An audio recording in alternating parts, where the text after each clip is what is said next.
What happens when a former judge and Fox News firebrand sits down with the most polarizing panel on daytime television? You won't believe what unfolds when Jeanine Pirro faces off against The View's notorious hosts in what quickly spirals into television's most explosive confrontation of the year.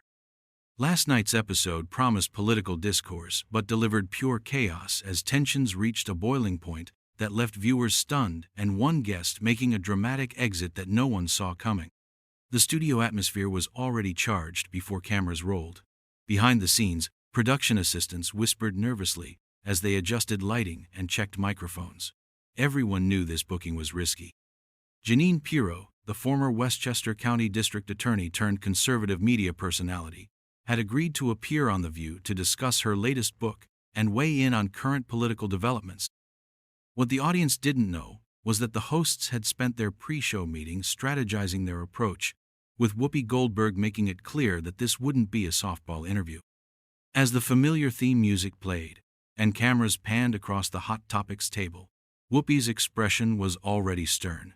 Joy Behar sat with her trademark smirk, fingers drumming impatiently on her coffee mug. Sarah Haynes appeared uncomfortable, repeatedly adjusting her notes, while Alyssa Farah Griffin maintained her composed political operative demeanor. The energy in Studio 1A felt different today, electric with anticipation and underlying hostility. Today we welcome Jeanine Pirro, former judge, prosecutor, and author, Whoopi announced with barely concealed disdain in her voice.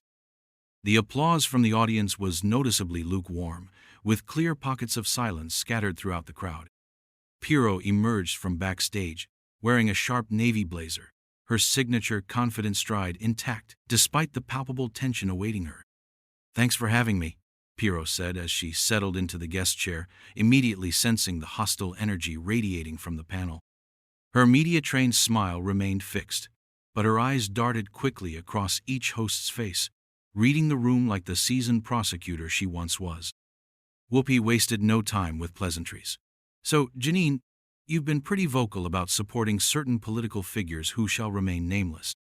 How do you reconcile that with your background as a prosecutor who supposedly stood for law and order?" The question hung in the air like a loaded gun. Pirro's smile tightened almost imperceptibly. "Well, Whoopi, I think we need to be careful about making assumptions about people's motivations based on political affiliations. My record as a prosecutor speaks for itself. I put criminals behind bars regardless of their political party." Joy Behar leaned forward aggressively, unable to contain herself. "Oh, please, Jeanine, you can't seriously sit there and pretend that your current media persona has anything to do with actual justice. You've become a cheerleader for chaos." "Excuse me?"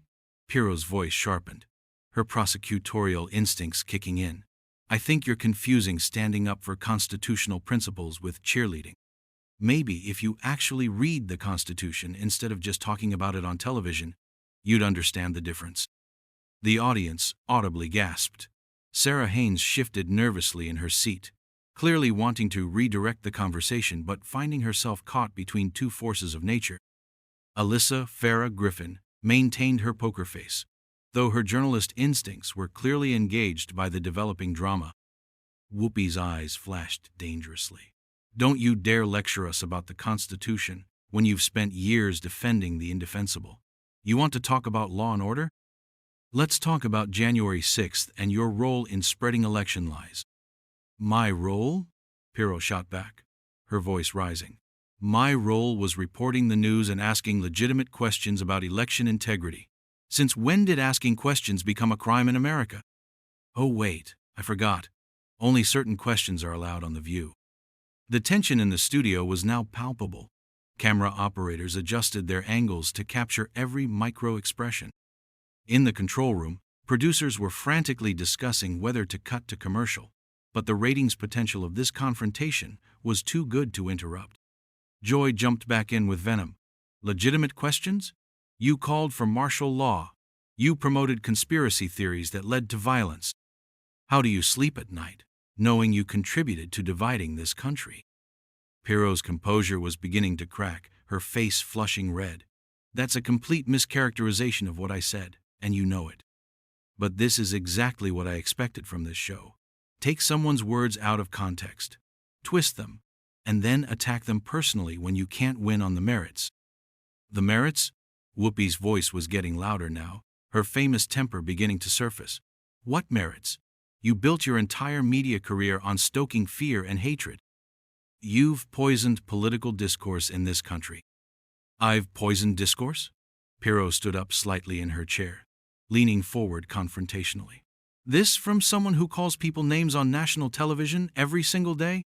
This from a show that refuses to have any real conservative voices because you can't handle actual debate? Alyssa finally attempted to interject, her voice strained. Maybe we should focus on your book and the specific policies you're advocating for. But Pirro was beyond diplomatic conversation now. No, let's not deflect. Since we're being honest here, let's talk about the real poison in political discourse. It's shows like this that create echo chambers where only one viewpoint is allowed. It's hosts who think their job is to attack guests instead of having actual conversations. The audience was completely silent now, sensing they were witnessing something unprecedented. Joy's face was contorted with anger. We attack guests? You came on our show. Nobody forced you to be here. I came here thinking I might have an actual discussion about important issues facing our country, Pirro fired back. Instead, I walked into an ambush by people who've already made up their minds and just want to score political points. Whoopi slammed her hand on the table, causing everyone to jump. Score political points? That's rich, coming from someone who's made millions spreading division and conspiracy theories. You want to talk about scoring points? What about all the money you've made off fear-mongering?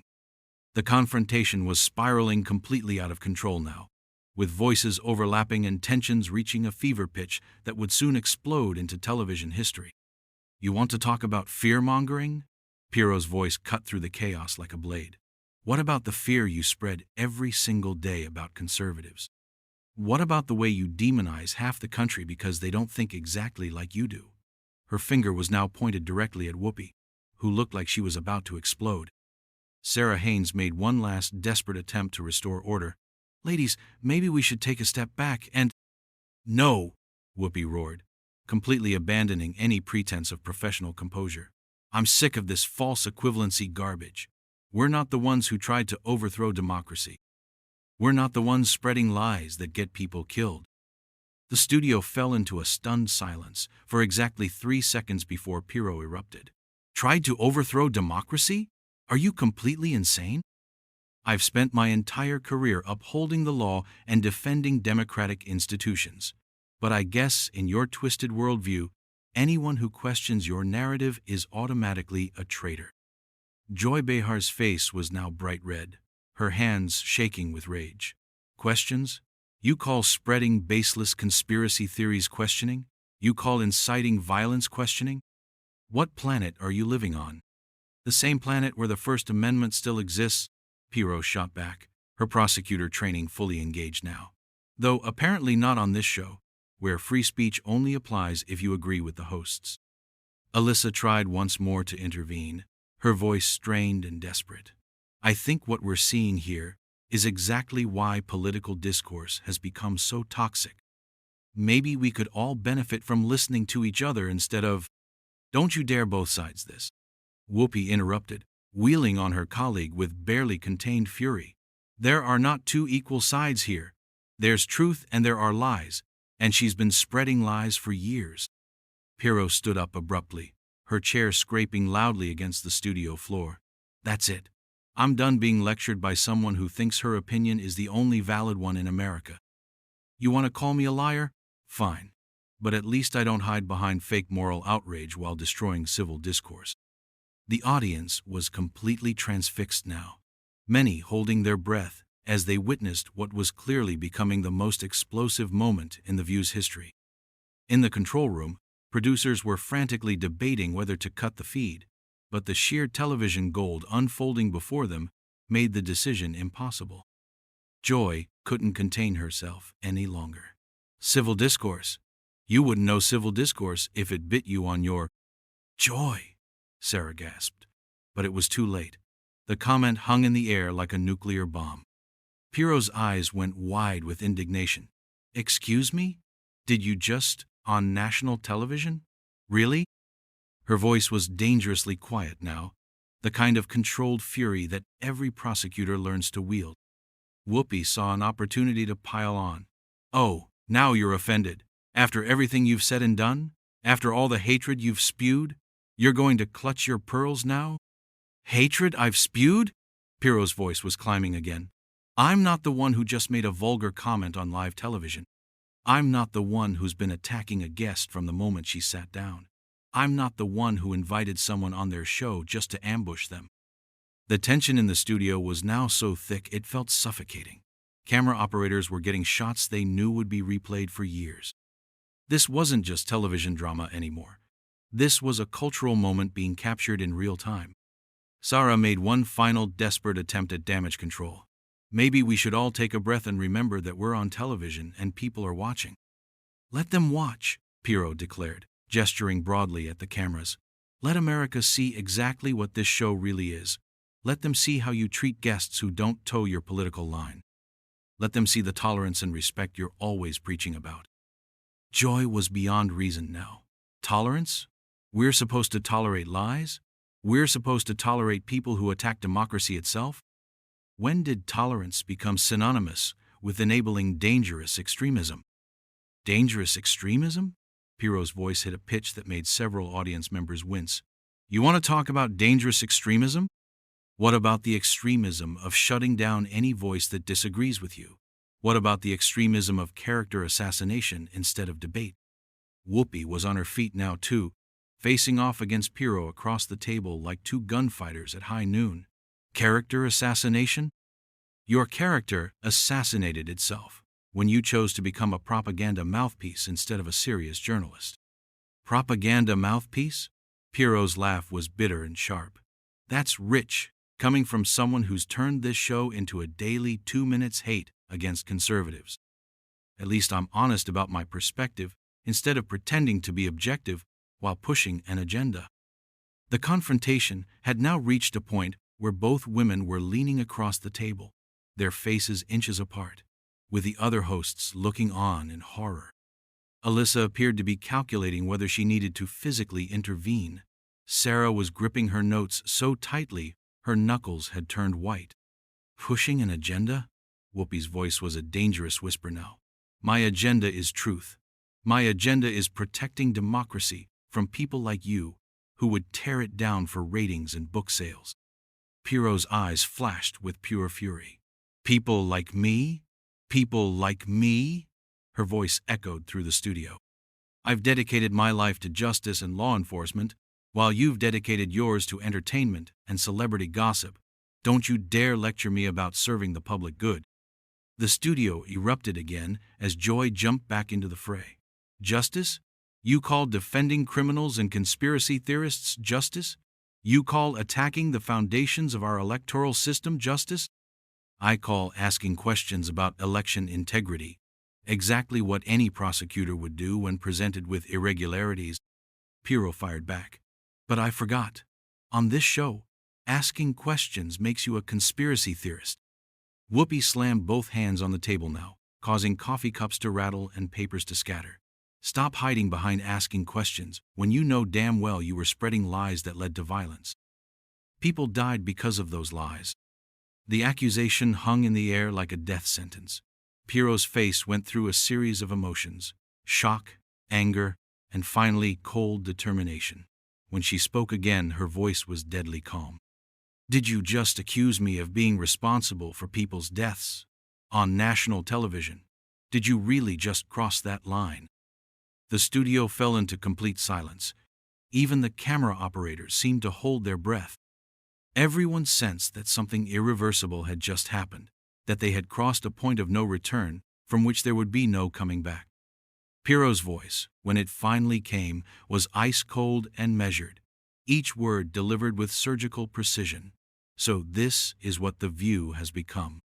A platform where hosts can accuse guests of murder without a shred of evidence, where character assassination passes for journalism, where due process and the presumption of innocence mean nothing. Whoopi opened her mouth to respond, but Pirro held up her hand with the authority of someone who had commanded courtrooms for decades. No, you've said enough.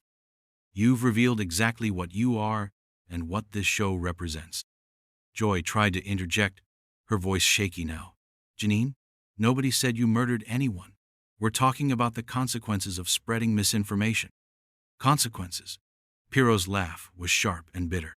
The only consequence I see here is that I wasted my time thinking I could have an intelligent conversation with people who've already decided I'm guilty of whatever crime fits their narrative today.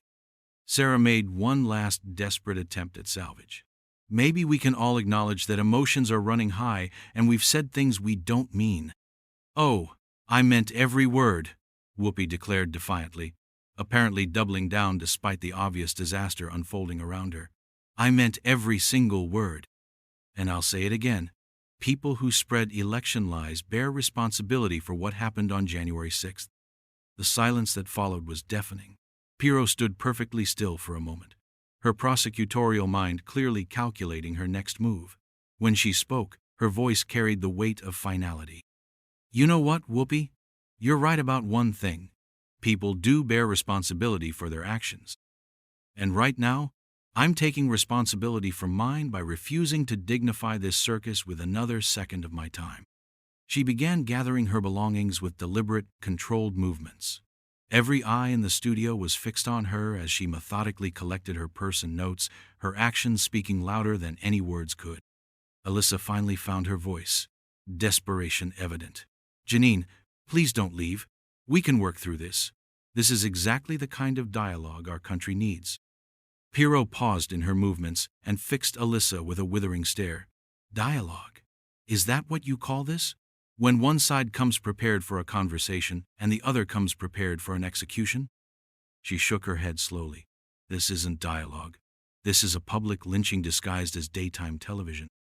Joy's face was now pale, clearly realizing the magnitude of what was happening. Look, maybe we all got a little heated. A little heated? Pirro's voice rose again, her composure finally cracking. You accused me of having blood on my hands. You sat there and essentially called me a murderer on national television, and now you want to pretend it was just getting a little heated? The audience was completely transfixed, many with their mouths hanging open. This was beyond anything they had ever witnessed on daytime television. In the control room, producers were in full panic mode, but there was no stopping this runaway train now. Whoopi, apparently incapable of backing down, made the fatal mistake of pushing further. If the shoe fits, wear it. You made your choices. You built your career on division and hatred. Own it. That was the final straw. Pirro stopped her methodical packing and turned to face Whoopi with the full force of her fury. Division and hatred? Look around this table, Whoopi. Look at what you've created here. Look at how you treat anyone who doesn't share your exact worldview. If you want to see division and hatred, look in a mirror. She slung her purse over her shoulder with finality. I've prosecuted real criminals, murderers, rapists, child abusers. I know what evil looks like. And it's not asking questions about election integrity. It's not supporting law enforcement. It's not believing in the Constitution. Joy made one last futile attempt. Jeanine, please. No, Pirro cut her off sharply. I'm done. I'm done with this show. I'm done with this fake conversation. And I'm done pretending that what happens here has anything to do with legitimate journalism or public discourse. She began walking toward the exit, her heels clicking authoritatively on the studio floor. The cameras followed her every step, capturing what would become one of the most replayed moments in television history. Whoopi, apparently unable to let her have the last word, called out after her. Run away then. Run back to your echo chamber where everyone tells you what you want to hear.